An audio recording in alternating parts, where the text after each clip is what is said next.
Hey, I'm Jason. I'm the worship leader at Midtown Church in Austin, Texas, and I'm here to show you how we create a podcast that's good quality, good levels, posted on our website, on our sermons section, and submit it to iTunes automatically. First, you'll need some tools. The very first one is a WordPress website. If you're not on WordPress, you got to get on WordPress. That's rule number one. Other tools you need are a plugin called Blubbery PowerPress. It's a podcasting plugin. It's easy to find. It's easy to install. It's free. By the way, all the tools I'm going to show you are free. The other tools you're going to need are audio editing, which is we use Audacity because, again, it's free, open source. And then FileZilla, which is an FTP program to get your files, once they are edited, up onto your website. Next up is actually editing the audio. So here we are. Here's Audacity. I've already opened it up. Here's my raw audio.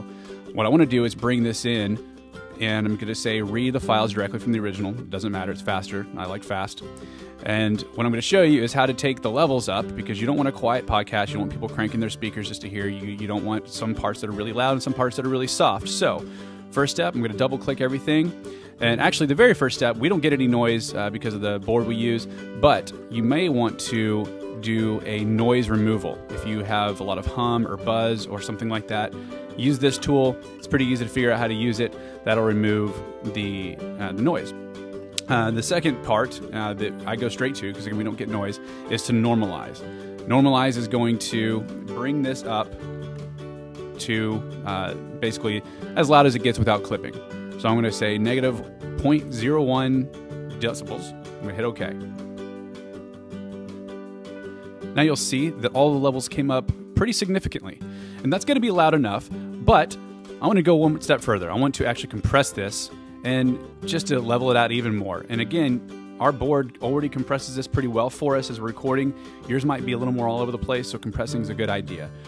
The default settings it gives you are pretty good. I'm just going to hit OK and let it compress.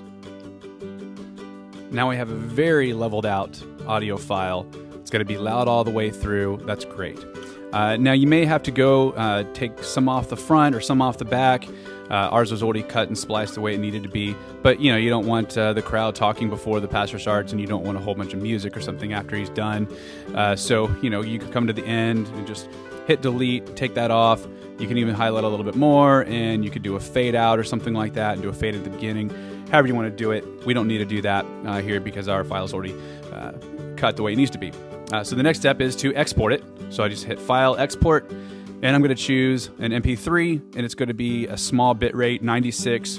This is just a talking voice here. We don't need a high bit rate to still be really good quality. Now, when you hit this point, if you haven't already installed it, you're going to be prompted for a codec called LAME, L-A-M-E. It'll give you a link, and you can just install it through there. Otherwise, you won't be able to export as an MP3. So just follow the steps and hit OK. I'm going to save it to the desktop here. I'm going to save it as 2014-01-12 and hit Save. You can add meta tags if you want, but iTunes is going to do that automatically for you, so I don't do that. I just hit OK. Now we have our edited MP3 here on our desktop. It's time to upload it. So you open up FileZilla, connect. You can use the Quick Connect, or you can save something in here. I will go ahead and connect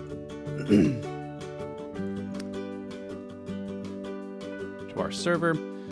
And I go in here. Here's our Midtown. Here's our podcast files.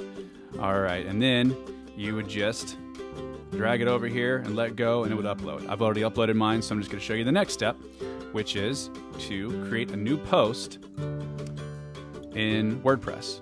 When you're logged in, just click New, Post, type in a title, type in your description, set a category of podcast. I always edit the publish time to be the date and the time of our service, just for OCD's sake. Then you scroll to the bottom here, and Blubbery PowerPress, when you come down to the bottom here, it puts a little file here, and you're able to type the URL of the media file. When you're done doing that, you hit Verify. It shows you it's verified successfully. It knows how big it is and it knows how long it is. And then you just click Update, or you click Publish. because I've already done this. I don't need to do that. You hit publish, and that's it. PowerPress will actually do all of the iTunes submissions for you. You'll type in your subscription URL, anything you want to call it, and what happens is over time, it takes a couple hours, it uploads, and there you have it. January 12th, it's automatically updated. People can download it to their phones. It's good quality, it's high levels, it's compressed really well, and the whole process was free. So I hope that helps you.